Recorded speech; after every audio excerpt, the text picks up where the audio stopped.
Okay, this is the speaking test of the International English Language Testing System taking place on Thursday the 6th of August. Center number DDE120 and the candidate is Sarah Odema. The candidate number is 013134458. The examiner is Samson Sees. Examiner number 443533. Good afternoon. Good afternoon. My name is Samson. Would you please tell me your full name? My name is Sarah Odema. Thank you. And may I see your identification, Sure. please? Thank you. In the first part of the exam, I will ask you some personal questions. Are you a student or do you work now? Presently, I am working as a teacher. Okay. And why did you choose this job? I chose to become a teacher because I felt like teaching is part of me. And when I am in the classroom, I really feel happy that I help my students improve themselves in a wide range of areas. And what I like most about teaching is I feel like I'm elevating the level of the knowledge of my students. Okay. Now, is there anything about your job you would like to change?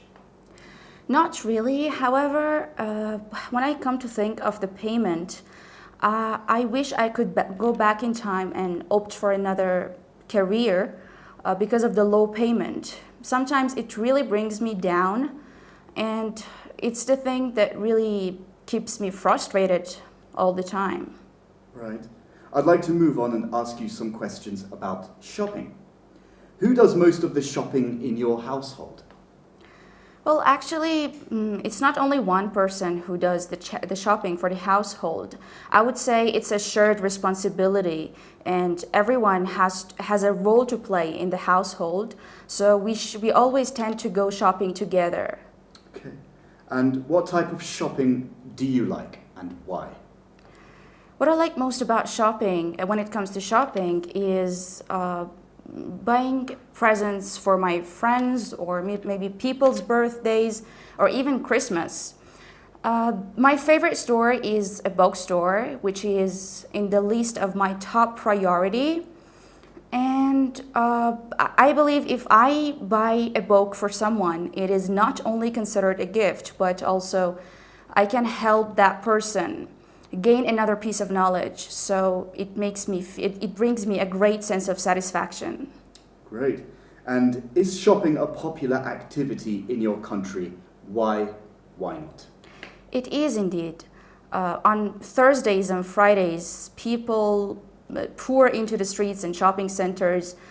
It is considered more as a leisure activity than just, they are not aiming to buy something practical. So I see that most teenagers and people go shopping, go sometimes window shopping, or they wander around the mall. So I don't think they buy something practical for. Okay. So what type of shops do teenagers like best in your country? Well, I haven't thought about this before, but obviously, like any other teenagers, they are much more into shopping clothes, makeup to beautify themselves, or maybe some music stuffs, and these kind of things.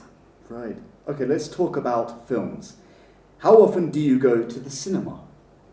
To be honest with you, I don't even get to go to the movies. I only manage to watch 1 to 2 films every week. And after a long day of teaching, what I love most is, snuggling up on a sofa and watch my favorite film, which really helps me unwind. I usually do this on Fridays. Right. And what type of films do you like best?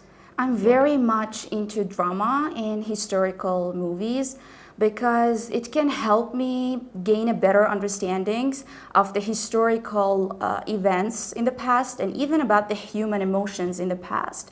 So I believe there is always something to learn from the past events, historical events, and even to pass it on to the upcoming generations in the future. Wonderful. Okay, that is the end of part 1. We'll now move on to part 2. I'm going to give you a topic, and I'd like you to talk about it for 1 to 2 minutes. Before you talk, you'll have 1 minute to think about what you're going to say, and you can make notes if you wish. Do you understand? Yes. Wonderful. Here's your paper, Thank you. pencil,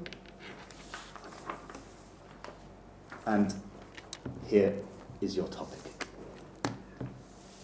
You now have 1 minute to make notes.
Okay, you will now have 2 minutes to speak about your topic. Don't worry if the time is over. I will stop you after the 2 minutes. You may start speaking now. I would like to talk about the time after when I graduated from high school. It was at the peak of summer when I had to study really hard for the senior grade of high school. On that year, I had to sacrifice everything and give up on all the joys and to somehow step out of my comfort zone. Despite all of this, I managed to keep a high spirit because I knew that this would end very quickly, and on top of all that, this would mark a significant milestone on that year. So I burned the midnight oil for months on end, and after a couple of months, when I grabbed my certificate in hand, I was like over the moon, and I get the feeling that all the sufferings have come to an end, and it was like the time to open a new page of my life. And for this reason, my parents were so proud of me to throw a graduation party for me. And to move on more to the details, I can say that this party was only a dinner party, which only included my own family and some of my friends. My parents invited a musical band to perform my favorite songs, and we all had a blast together on that night. And at the end, everyone congratulated me and wished me a successful college year ahead. And I was really proud of myself on that night, which marked an indelible moment for me that I will treasure forever, I think. And I am really looking forward for the college life in the future. Thank you very much. That is the end of part 2. 2 minutes is over. I will take your papers back now. Thank you very much. And the paper you have there, Yeah. the topic, thank you. We'll now move on to part 3. So we've been talking about an important event in your life, and I'd now like to ask you some questions related to this. Here we go. What days are important in your country? The majority of our population are Muslims, and that is why Muslims tend to celebrate Eids and as a national festival, and it's like a huge celebration. They sometimes pay and repay a visit to one another, and sometimes they buy some new clothes and they cook some special cuisines on that day, and it is considered a happy moment on that day. Wow, and why is it important to have national celebrations? When I come to think of it, national celebrations can boost the unity among nations, and Another thing about these national festivals is the great advantage that it is it gives an overview of, it reflects an overview of the attitude of gratitude and enjoying every thing that we own, everything we have, instead of the things that we don't or that we want in the future. So it's a great moment to be grateful for what we have. And how is the way your national celebrations are celebrated now different from the way they were celebrated in the past? Actually, I am not very into the celebrations that have happened, that people used to have in the past. But about today, I think people tend to care a lot more about some private parties that people in the past didn't used to have. It's something that people in the past, I think, used to celebrate more indoors, whereas today people are celebrating outdoors with their friends. Like teenagers, they are, more reluctant than ever to celebrate these national festivals with their family members or relatives.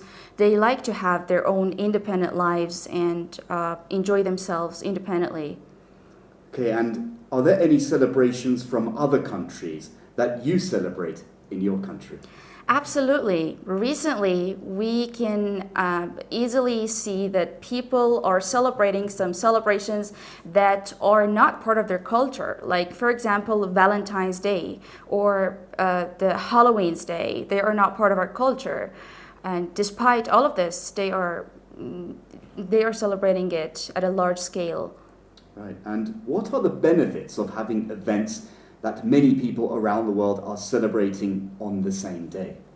In my opinion, there are a lot of positive aspects involved in this global events.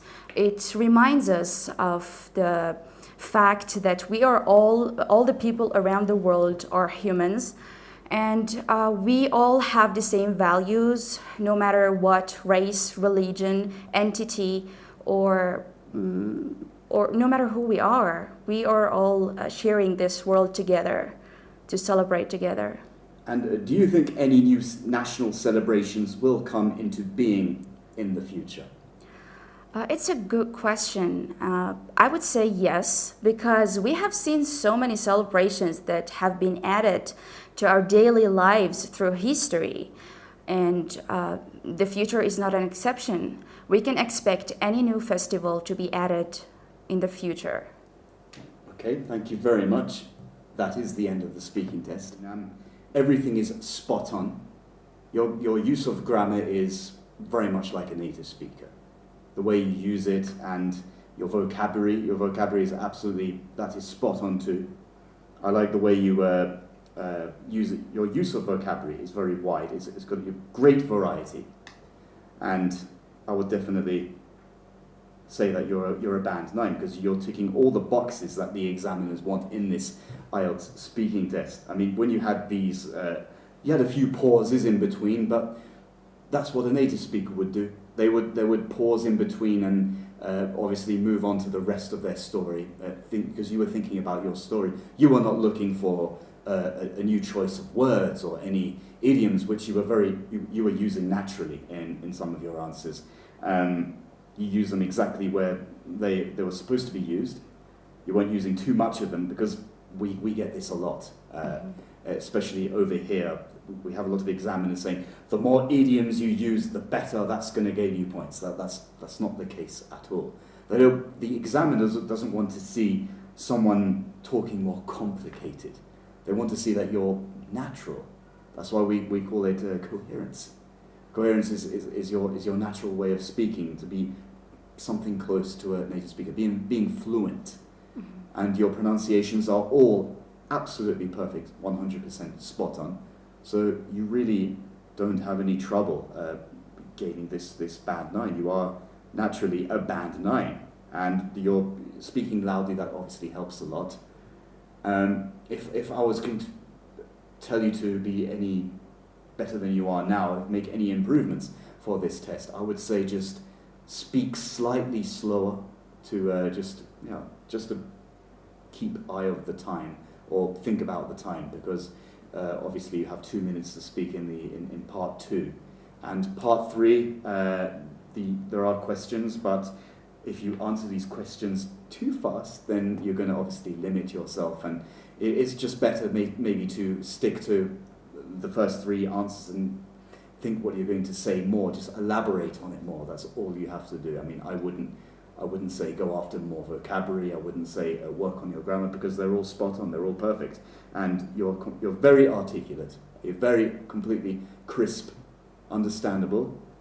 And is there any questions you'd like to ask?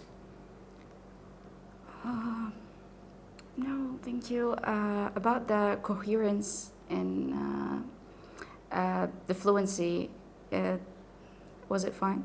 The fluency, that's what I was saying, fluency was absolutely spot on. I mean, that was something very impressive and close to what any native speaker would do. And the pauses are just topic related, they're not at all language related from what I'm looking at. They're all in place. Your pronunciations are perfect. Your use of vocabulary was very impressive, because that's obviously going to be examined too. And when you have this wide range of vocabulary, you're going to have less self-repetition, which you absolutely did not have. I mean, if you were trying to repeat you're trying to fix your sentence, because that happens. This is not a news bulletin. We're having a normal conversation here. So that all I would say is that definitely just take care of the speed. You've got room to slow down a little bit. You don't have to rush it. It's not a race. It's just a conversation split up into 3 parts. Obviously, part 2 being more like a monologue, followed by part 3, which is the follow-up of part 2. It's just elaborating more on the related topic. You seem to know very much what you were talking about, and you were very comfortable with the topics that you were given.